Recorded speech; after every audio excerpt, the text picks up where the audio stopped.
Jesus is the answer for the world today.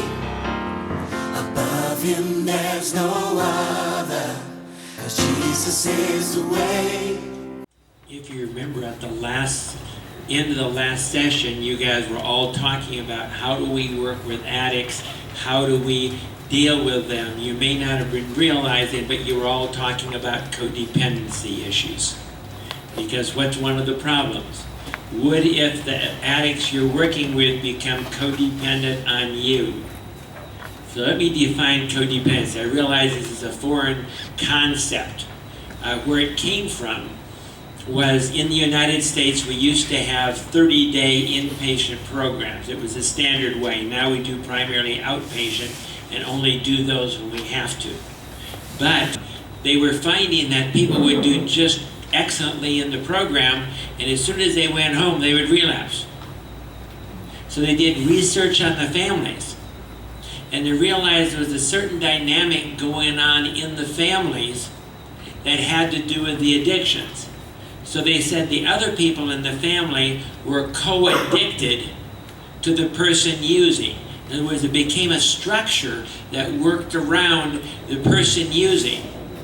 I'll give you sort of a funny story, but there was a client that came in, and the husband was an addict, the wife was a codependent, and the person was able to get the addict to quit. The next week, the wife came in drunk. They needed to have somebody in the family that was an addict, because that's the only way they knew how to operate and the only way they knew how to relate in life. But let me see if I can give you a picture here.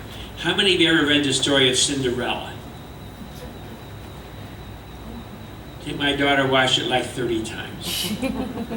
But it's the story of what? The prince rescuing the damsel and taking her away to the castle to live happily ever after. Do you realize that that's a perfect codependent story? Because see, how dependent is Cinderella on the prince?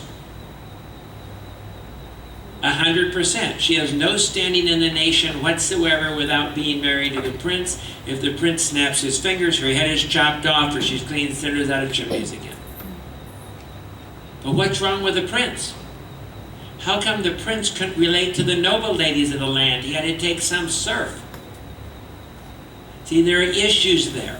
And in America, this is an epidemic.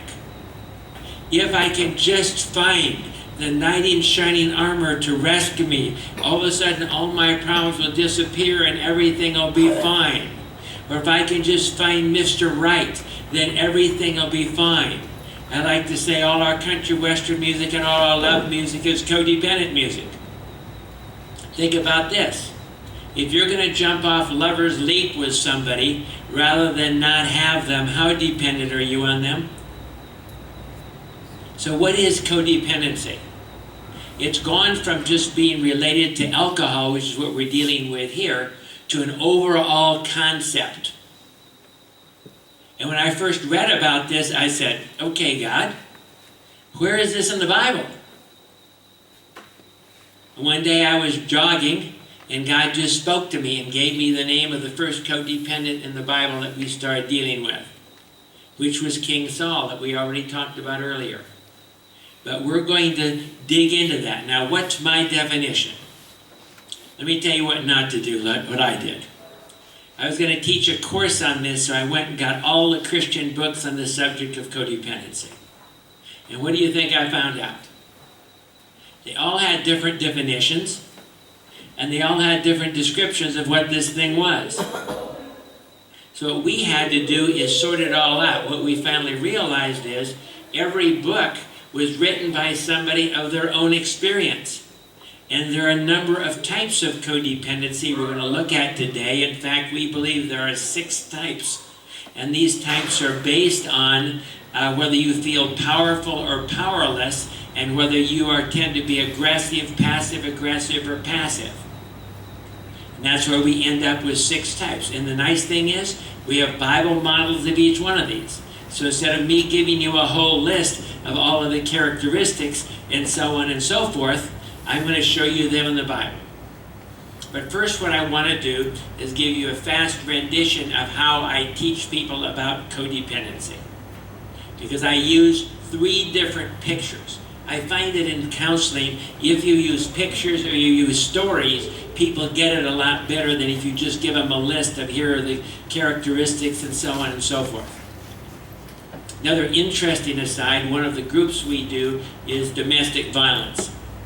In one of our domestic violence books, it gives you a list of all the characteristics of the domestic violence perpetrator and all the characteristics of the domestic violence victim. And then the characteristics of codependency. And what do you see? They're all the same except the few in the bottom. So codependency underlies most of the relationship problems. It's dysfunctional relationships. What's the problem? It doesn't work. Let me give you my definition. My definition is excessive dependence or independence from people or things. What is God's term for codependency? It's idolatry. Because see, the codependent independent, they're too independent. Why? Because they rely on themselves. In our society, this is the way I like to say it, what do we tell men in our society we're supposed to be like? The combination of Schwarzenegger, James Bond, Superman, and Father Knows Best. What's that a definition of? God. We train people. You're supposed to be your own God. You're supposed to run your own life. Remember how individualistic America is? Of course, you guys just do this in a more group way of doing things. And what do we tell women? If you just find the prince, the knight, or Mr. Right, he's going to take you away to the castle. All your problems are going to disappear. And everything is going to be great. What's the problem with that?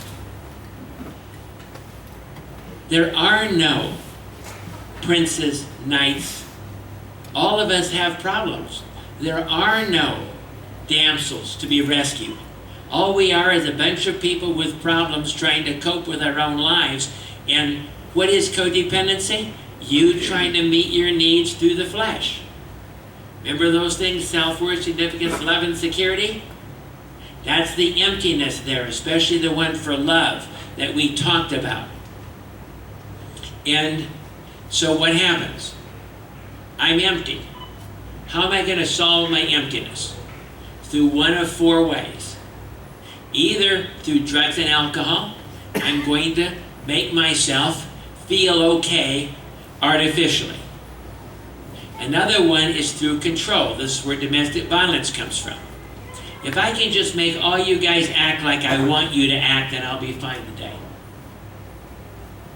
Or codependent dependence. If I can just find this knight in shining armor that's going to rescue me and meet all my needs according to his riches and glory, then I'll be okay. Or if I can just perform well enough, if I can just do my own thing, then I'll be okay. Overly relying on ourselves rather than God leads to addictions and many dysfunctional relationship problems like people-pleasing, enabling, rescuing, manipulation, compulsions, perfectionism, driven to achieve, emotional swings, conflictual relationships, angry outbursts, separations, passive aggression, controlling, loss of identity, and types of abuse. So let me give you my 3 pictures before we get into the Bible and what the Bible says about this. The first picture is this. One codependent put it this way. I'm a vacuum cleaner. I suck anything into my empty love tank that smells like love. Another codependent put it this way. I'm a dash circle looking for another dash circle to make me whole. See, codependents don't have an identity. Why? What color is a chameleon? Do you know what a chameleon is? It's an animal that changes color for wherever it is. What is a codependent like? They change color wherever they are. They fit perfectly into the church. They also fit perfectly into the bar. They also fit perfectly into the gentleman's club. Wherever they go, they fit. Because why? They're so desperate for approval. They're trying to get their needs met from other people that they just do whatever they have to do to fit in. But they don't really know who they are, and they just change based on their environment. Another thing about codependency, this is what the relationship looks like. Big fight, separate, big fight, separate, big fight, separate forever. They're constantly in conflict because over here, in the dependent phase, they're too smothered. So they have a fight. So they become too independent. So they don't get their needs met. So they go back over here, so they have another fight. So they go back over here. They just jump from one ditch to the other ditch and one ditch to the other ditch. Think of another way of looking at it. Here are two people leaning on each other. How many movements can they make without the other one feeling it? If I had two of you stand up at that angle next to each other, you see, you'd feel everything the other person does. So in codependency, if you're having a good day, and your mate comes home and having a bad day, now you both have a bad day. Or the other way around, you both have a bad day. The only time you have a good day is both of you are up. The Bible says if two walk together and one falls in a ditch, the other one pulls them out. If two codependents walk together, one falls in a ditch, the other one lands on top of them. So do you see, you actually tear each other down because you're too dependent. Instead of relying on God, again, Jesus is the answer to everything, right? Okay? See, you're relying on mankind, you're relying on other people. That's what codependency, either myself I'm relying too much on, or some other person in life I'm relying too much on to fix me and make everything work. In a way, codependency is an addiction. The other way to look at codependency is the average codependent has two addictions. For men, it's usually drugs, alcohol, work, or sex. For women, it's usually relationship addiction, romance addiction, buying things, or eating. And so all those things relate. Another term for codependency is an addictive personality. Again, see, in addictions, you're relying too much on yourself, aren't you? We're either in this ditch or we're in that ditch. So this is the basis of most of the stuff that goes on. In marriage counseling, which I do a lot of, probably at least half of my clients, the problem is codependency. When we finally look at that and try to understand that. Let me go to my next example. What's the highest cliff you've ever been on? Well, I'll paint you a picture of my favorite place. If you ever get to America, you need to go to Yosemite Valley. The Sierra Nevada mountains go across, they drop 3,000 foot straight down, mile and a half across, 3,000 foot straight up, polished granite, 7 waterfalls fall into the valley. John Muir, the first man to see Yosemite Valley, said, "I'm dead and gone to heaven." It's that beautiful. At the head of Yosemite Valley is Half Dome. It's a rock dome like this, and it's cut concave. On the top of the Half Dome, it's 5,400 foot straight down. Notice when you look down there, you can hardly see the roads with the cars on it underneath. See the picture? Here's the picture what it looks like. You are dangling off of Half Dome on a rope, and your significant other is holding the rope. How do you feel? Your husband or your wife is holding the rope. How do you feel? Does it bother you at all if they decide to take a lunch break and let go of the rope? You only fall 5,400 feet into the rocks and impact about 180 miles an hour. But what if, just for a joke, they take the rope and throw it up in the air to see if they can catch it? Does that bother you at all? Or what if they scratch their nose? Does that bother you? Take one hand off the rope to scratch the nose. See, that's a picture of utter insecurity, isn't it? Where you're over-relying on somebody. How much control would you want to have over the person holding your rope? How about 100%? See, that's codependency. When you're overly relying on somebody, so everything they do affects you greatly, and so you have this huge problem. The problem in codependency is you both feel the same. You might be, your mate is feeling like they're dangling off the cliff and you're holding their rope. So everything the other person does, do you see how overly dependent you are on what they do? That's the basis. Now let me show you a little codependent story here. And this for you ladies to start with, okay? You ladies, you are pinned into the castle by the dragon of life. And you sewed your doily and you hung it out the window as your distress sign. And you finally been watching for a night and a long time to come down and kill the dragon of life, right? And take you away to live happily ever after. And finally, do you see him? There he is. You see the glint off his armor. He's coming down to rescue you. This can be great, isn't it?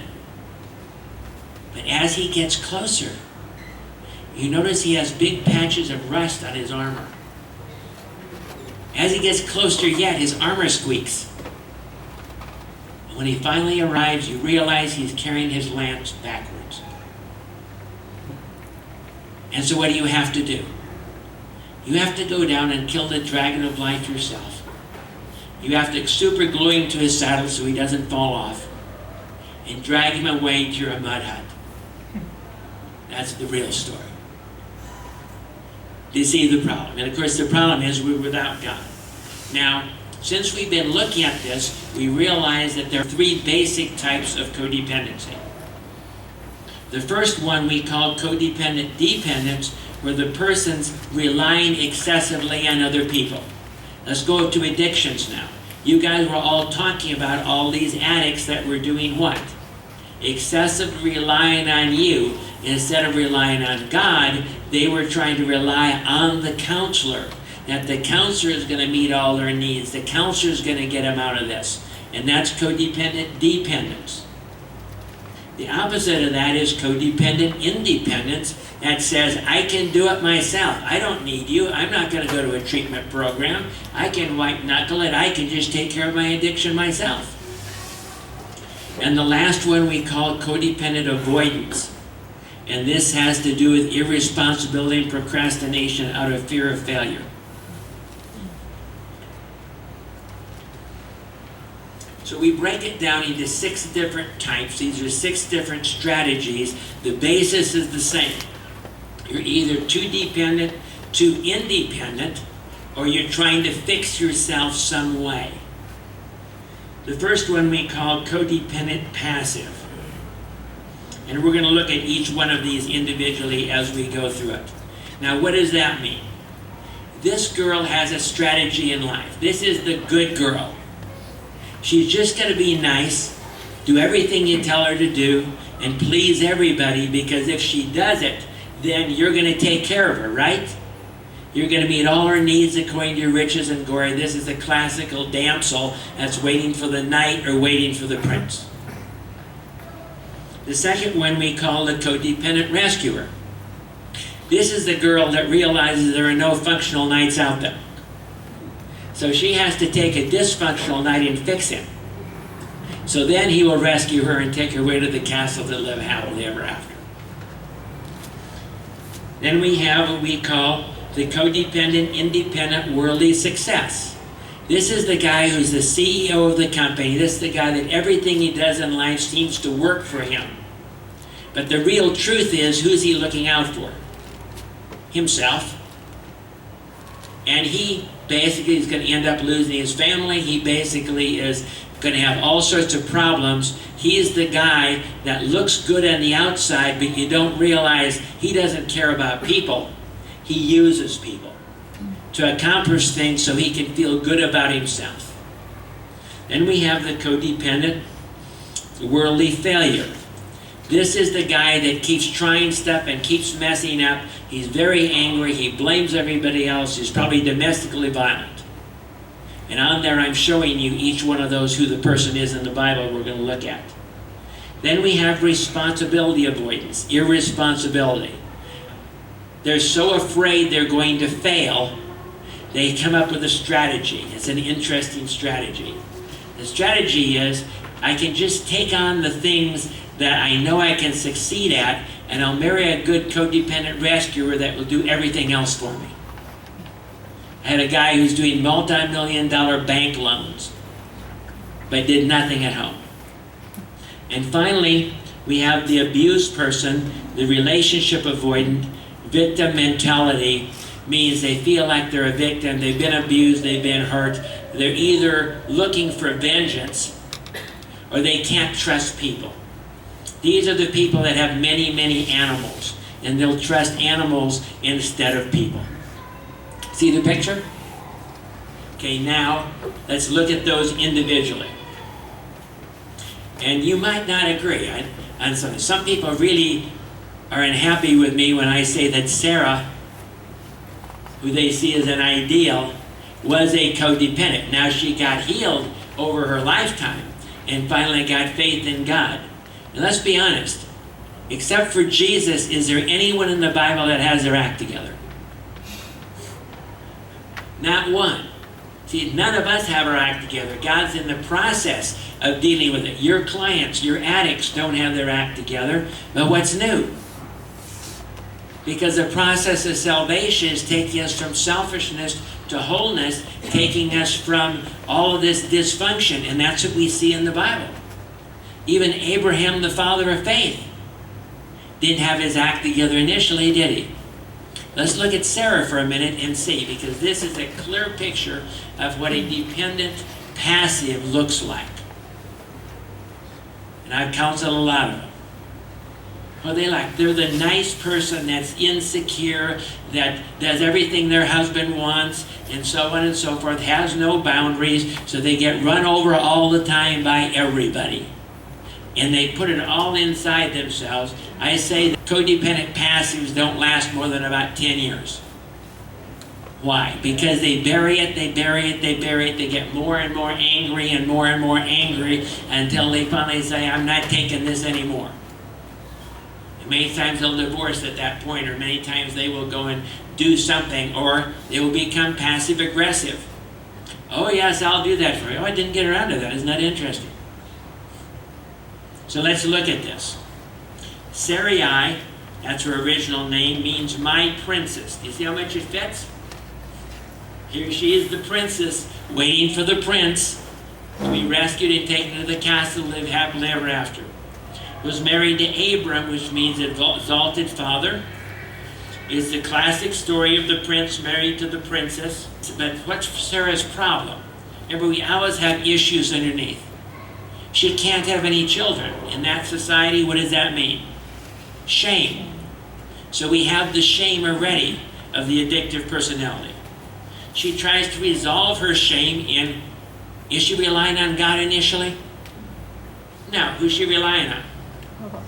Herself. She comes up with this idea of giving her handmaid Hagar to Abraham, and we have the mess we still have today from that, don't we? She relying on herself to try and solve it. Codependents are wonderful manipulators. What's the whole basis? I'm trying to meet my needs. I'm going to manipulate you and everybody else in different fashions to meet my needs. She's a people pleaser. Abram says to her, you know, I think they might kill me. You're too beautiful. At 99? But you're too beautiful. And she lies and ends up in Pharaoh's harem. Does Abraham get her out? No. God has to get her out. Now you'd think she'd learn from that, right? Later on, Abraham does exactly the same thing, and she ends up in Abimelech's harem, and God has to get her out. But see, she's not going to say no, even though it's wrong. You have to set a boundary to work out these kind of things. And so they throw him overboard, and A fish swallows him.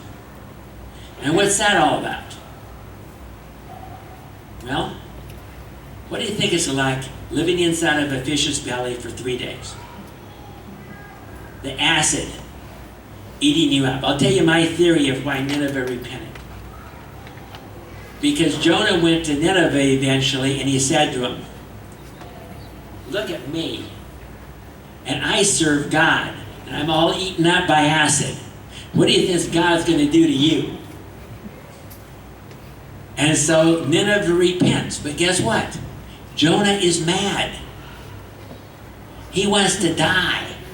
He prophesied they were going to all die in 40 days. It's not going to happen. And he's going to look how? Like a false prophet again. So he's mad at God. God runs a little demo, has this plant grow up that he's underneath, then God sends a worm. What'd you just say? See, this guy is, we call it having a love fight with God. He believes God should bail him out, and he wants God to enable him. But is God going to enable him? And you as a counselor better not enable your people that you're working with, that you're going to wish you didn't. Now we have the last one here. Watch out for this type as a counselor. Most of you are probably not going to run into, if you're dealing pretty much with men, this is usually a woman. This is the relationship avoidant.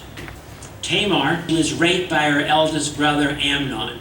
And the Bible says that she threw dust on her hair, ripped her clothes, and became a desolate woman in the house of her brother Absalom.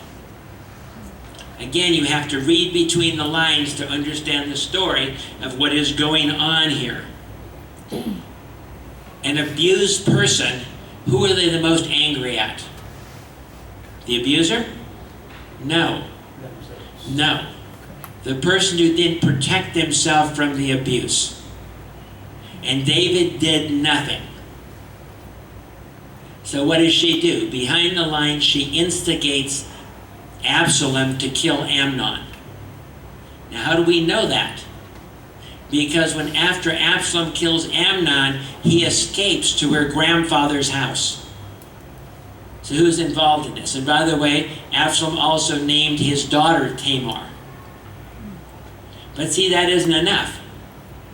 She now got her abuser. Now she instigates Absalom to take out her father because he wouldn't protect her.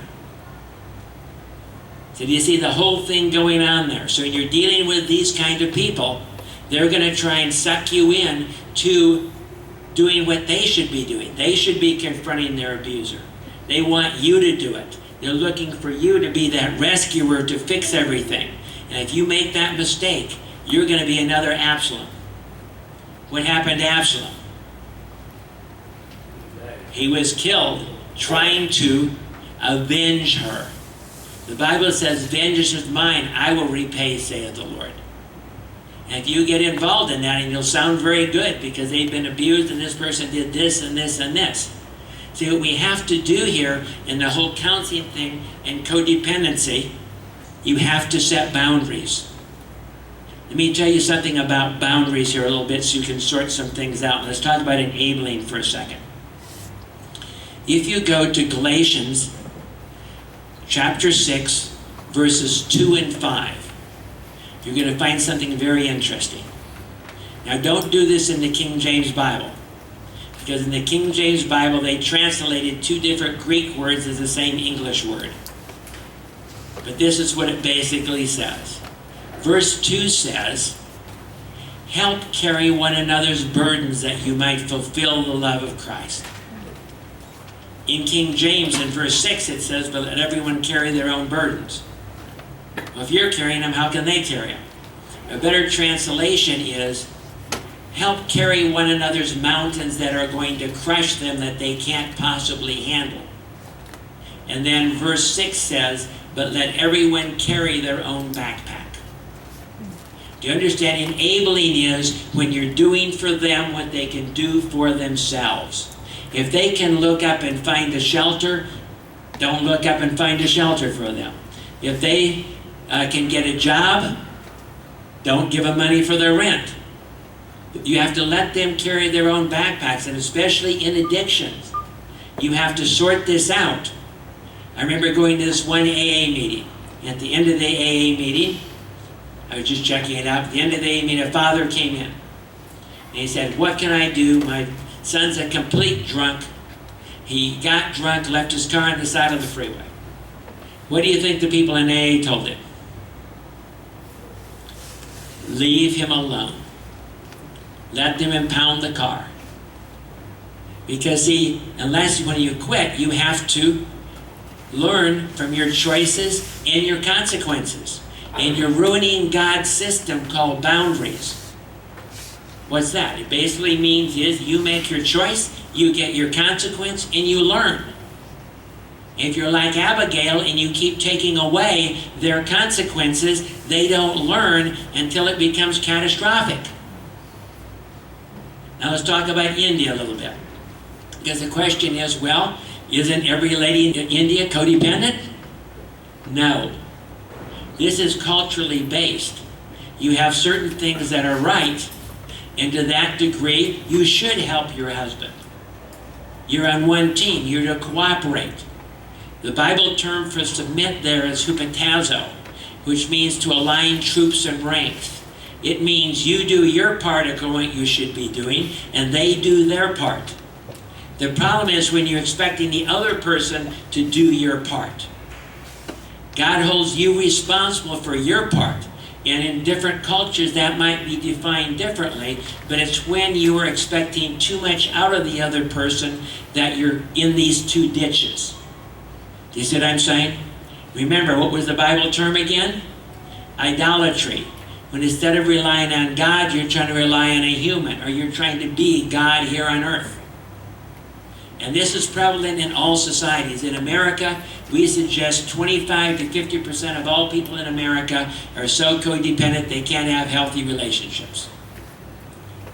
Ever hear drama like on the soap operas and stuff like that? The soap operas, by the way, are all codependent stories. Anytime you're involved in drama, that manipulation, that's all codependence. It's all this lack of problems. So how are we going to solve it? Let's go do that. We're running out of time here. So let's go look at it. Let's go back to my stories again I started with. How are we going to help this poor person with this love tank that has no bottom in it? Because a lot of codependents have no bottom. The acid of bitterness is eating it all out. And no matter how much love you dump in the top of their tank, it all runs out in the ground. In fact, a good codependent can be in a perfect church service in the presence of God and lose it all by the parking lot. What are we going to do? We're going to have to take them and get a piece of boilerplate and put a bottom in that tank. It means we're going to have to take and deal with their issues and take them to God. So they're not empty and they don't leak. And we're going to have to get a pipe of love of the size of their love tank from God and keep that baby full. Even if it all leaks out the bottom, we're going to have to get that kind of a loving relationship with God to make this happen. How about the leaning together situation? Here's the good news about codependency. If one of these people stands up and relies on God, what's going to happen? This other one is either going to crash, stand up, or lean on somebody else. Which means there's no excuse ever for saying, well, they didn't do this or they didn't do that. That's just codependency. No, God says, you do what's right. I don't care what other people do. That's the whole Sermon on the Mount. I don't care if they abuse you, call you names. You set good boundaries. People always ask us, well, if your husband's abusive, is that okay to leave him? The Bible doesn't say that. What it says is set good boundaries, and if they can't handle it or won't change, they're going to leave you. How about that cliff? How are we going to help that poor person dangling off that cliff 5,400 feet off the ground, scared out of their wits? What if we throw them a cable that could hold a freight train and tie it to a tree? Well, that's faith, and that's God. And what if we got a codependency support group? People know what it's like to dangle off cliffs, and they all threw them the ropes. You see, the idea is, the problem is, you're too overly dependent on one person. So if you have a support group of many, many different people, then how secure do you feel? And then if the one person, your significant other, drops the rope, well, you don't want it to land in your head or something. But it's not that big of a deal. So you have to build that support system. That's the same thing in your drug and alcohol groups. That you have to get them more people, God primarily, but more other people that they can rely on. So as a leader, make sure that you're not letting all the people in that group become codependent on you. That's not going to work. There's a lot more to say in this particular topic. We could do an entire session just on boundaries and other things. We have them on the internet. We've got all that material there. But this is a whole issue of trying to sort things out.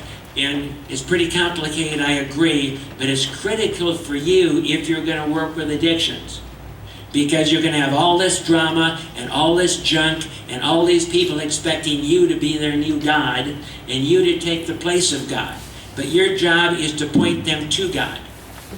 As an example, if we get people that come in and they have needs, we have a sheet of paper that gives all the food banks, all the clothing banks, all the places that will give you money from the government and so on and so forth. And we'll say, okay, here's the telephone. We're not going to call them for you.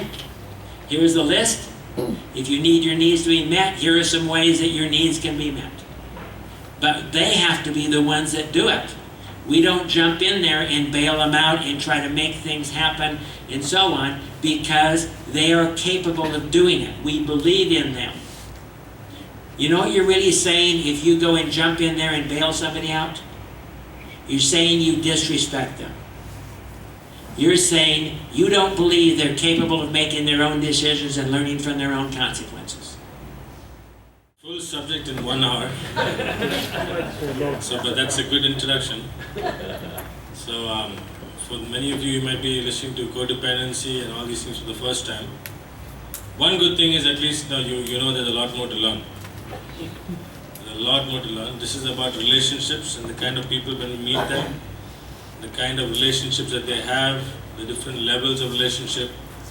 So the more you know about these things, the better you can counsel. So codependency, just the basic thing is either you look to somebody else to be your guard, or you try to be a guard yourself. This is the simple way to look at it. Instead of you looking to God for your needs, you always are looking at somebody else, or you feel that you are the God. You're so dependent on yourself.